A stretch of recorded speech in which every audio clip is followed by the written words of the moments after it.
L'objectif de vous réunir ce lundi 6 juillet 2020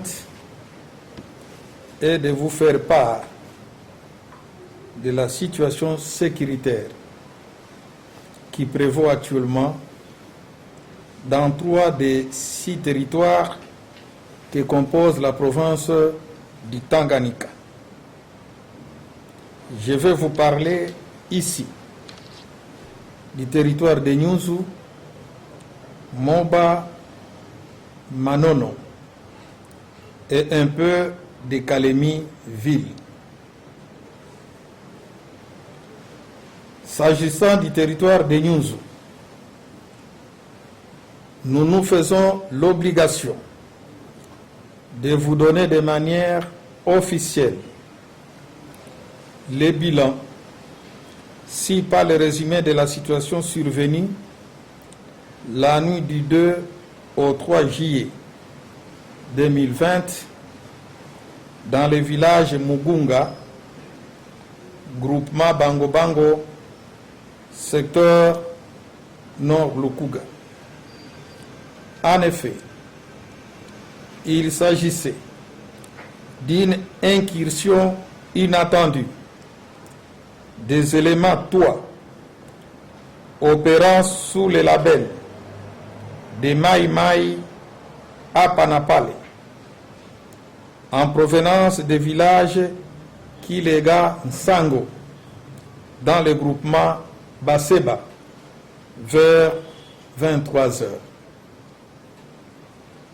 Dans cette incursion mortelle, on a enregistré 9 personnes tuées sur le champ et 8 blessés. De ces blessés en fuite, 3 ont succombé de leurs blessures et leurs corps ont été retrouvés après les enquêtes de nos forces de l'ordre, ce qui porte à ce jour le bilan de 12 personnes mortes et 6 blessées.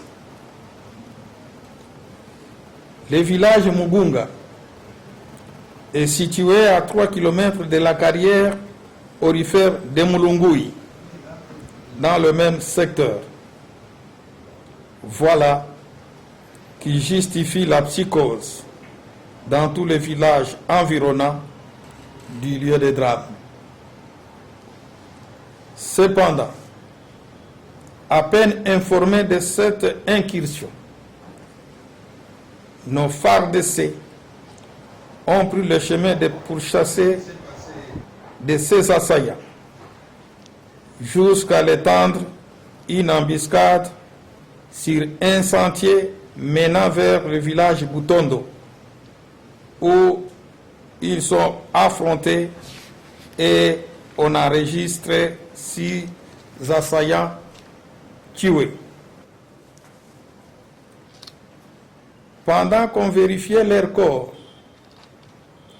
et leurs butins, plusieurs effets de personnes tuées à Mugunga, dont les cartes de lecteurs et autres identifiants, ont été retrouvés.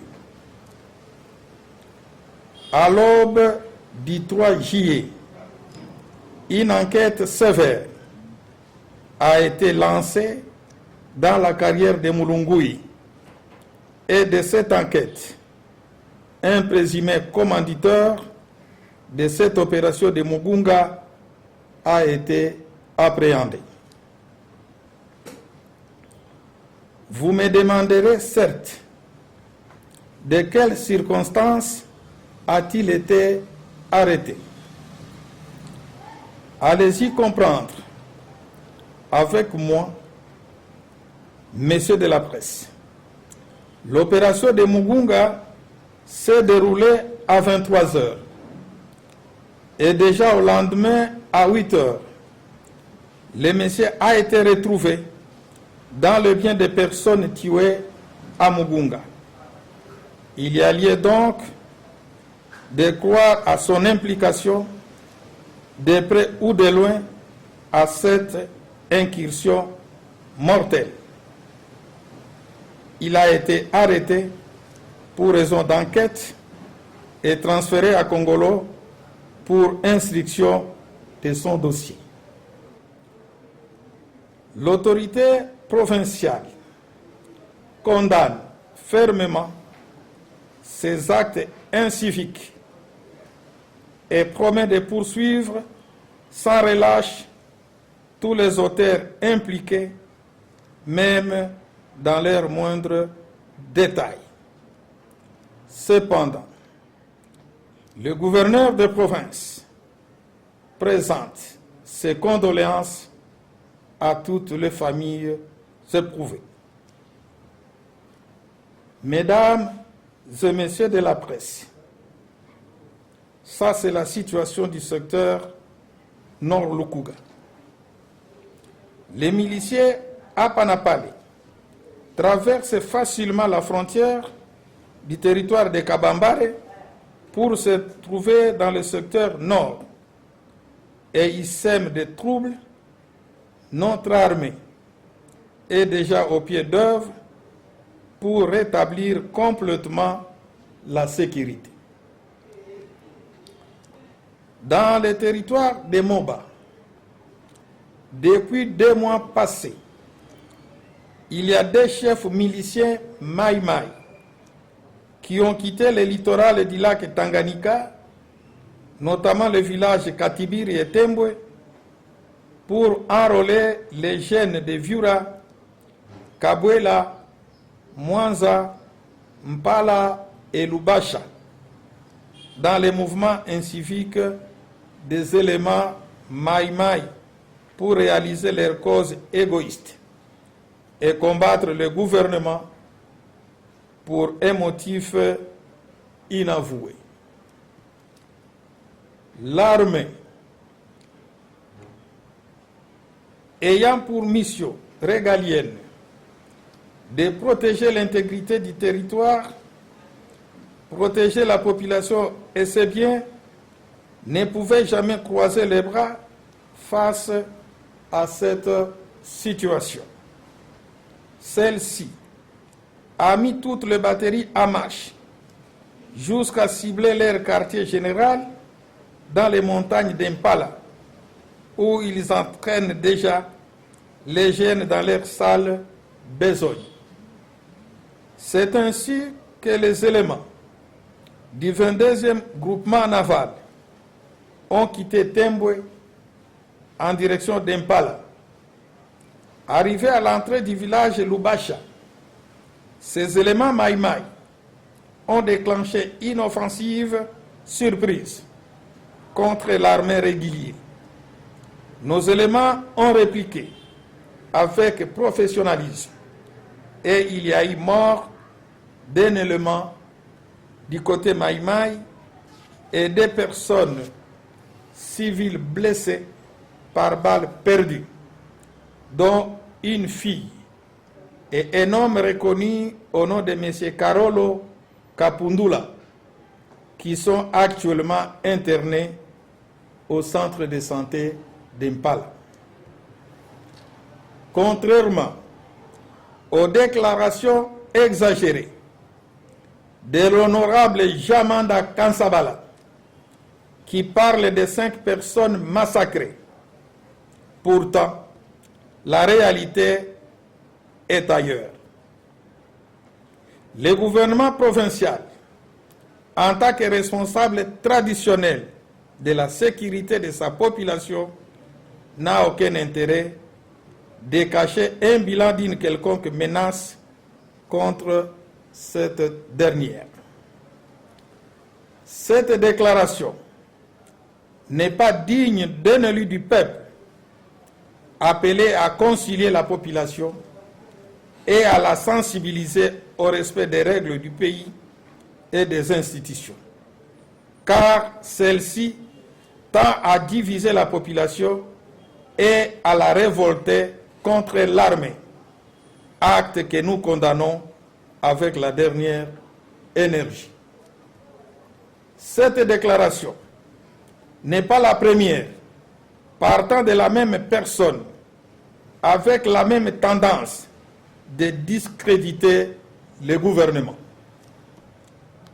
En tant qu'élu du peuple, il est mieux informé sur le prescrit de la Constitution en ce qui concerne la création des groupes négatifs et la rébellion, au lieu de jouer au sensibilisateur. Il s'évertue à allumer l'attention de la population qui pourra chuter à la souffrance de cette même population qui constitue son électorat. Il est sage d'en tirer une leçon. Dans tous les entretiens du gouverneur avec les chefs coutumiers, il ne cesse de leur demander d'être église au milieu du village, en sensibilisant leurs sujets à ne pas céder aux manipulations des ennemis de la paix, au risque de ternir leur avenir, car l'État ne pourra jamais laisser un trouble s'installer dans son territoire. Toujours à Moba, dans le village Tumpa, un certain Kitanga Cyprien, utilisé par ceux qui aiment déstabiliser les institutions, a confectionné un mémorandum monté de toutes pièces et contresigné par 93 personnes fictives au prorata de la population de ce village, désavouant leur chef et lui demandant de quitter le pouvoir en dehors 7 jours, et cita abusivement les noms de quelques autorités comme soutien du chef Tumpa. Eu égard à ce qui précède, une commission d'enquête a été diligentée avant-hier à Tumpa pour vérifier la conformité de ces mémorandums et le climat de la population vis-à-vis de leur chef. Malheureusement, arrivée sur place, la commission a été butée à une réalité autre que celle reprise dans le mémorandum. Plusieurs signataires de ces mémos n'ont pas reconnu leur signature. Plusieurs autres non repris comme signataires sont des personnes décédées depuis 3 ans. Par conséquent, le chef a été soutenu massivement par la population en présence des responsables de la mutualité Bumvano-Boabatabwa, la société civile et la jeunesse. L'initiateur de ce mémorandum a été interpellé pour faux et usage de faux et incitation à la haine. En ce qui concerne le territoire de Manono, vous avez appris par des voies informelles les derniers troubles survenus à Mukebo. Je me fais l'obligation de vous rappeler qu'il y a de cela 2 mois, certaines incursions parfois mortelles de toits ont été signalées dans les villages de Bantou, entre Luaba et Mukebo. C'est ce qui a poussé l'autorité provinciale à y conduire une forte délégation de son gouvernement, des autorités militaires et de la police nationale congolaise et de sécurité à mi-mai dernière pour évaluer la nécessité de déployer des éléments. Après le retour de la délégation, il y a eu encore incursion des toits à Luaba et Mukebo, mais l'armée a intercepté tout abus et actuellement la situation est sous contrôle. Mesdames et messieurs de la presse, je vais terminer par la ville de Kalemi et il s'agit d'une simple annonce que vous direz à toute la population. Le gouvernement provincial du Tanganyika a opté de supprimer tous les sites d'hébergement des déplacés internes dans la ville de Kalemi. D'ici la fin de ce mois, tous ceux qui sont encore dans les sites doivent retourner dans leur milieu d'origine. Pour ceux dont leur milieu ont déjà retrouvé la sécurité.